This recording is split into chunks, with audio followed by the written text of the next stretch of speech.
महत्वाची बातमी, शिरूरमध्ये आयात उमेदवारापेक्षा महेश लांडगेंना उमेदवारी द्या.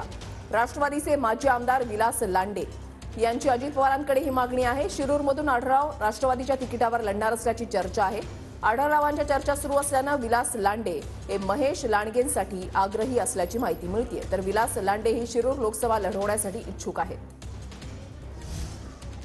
राष्ट्रवादीमध्ये तसे उमेदवार आमच्याकडे तर पाहिलं तर मग आता ज्यांना अनुभव त्यातले दिलीप वळसे पाटील आहेत, दिलीप मोहिते पाटील आहेत, आणखीन एखादा ज्येष्ठ कोण एक नेता असला त्यांना माझ्यासारखं काम करणारा त्या ठिकाणी आहे की मी लोकसभेला लढलेली, विधानसभेला लढून त्या ठिकाणी निवडून आलेले, महापौर झालेले, या सर्व गोष्टी विचार करून त्या ठिकाणी अनुभव आम्हाला सुद्धा आहे. जर समजा तुम्ही दुसरा आयात करत असाल तर मग त्यापेक्षा मग ती जागा भारतीय जनता पार्टी देऊन टाका आणि महेश लांडगेला तुम्ही त्या ठिकाणी उमेदवारी द्या. त्याचं काम करायला मी समर्थ आहे. त्यामुळं आम्हाला एक चांगल्या प्रकारे संधी मिळेल असं त्या ठिकाणी अजितदादा निर्णय घेतील त्याची मला खात्री आहे.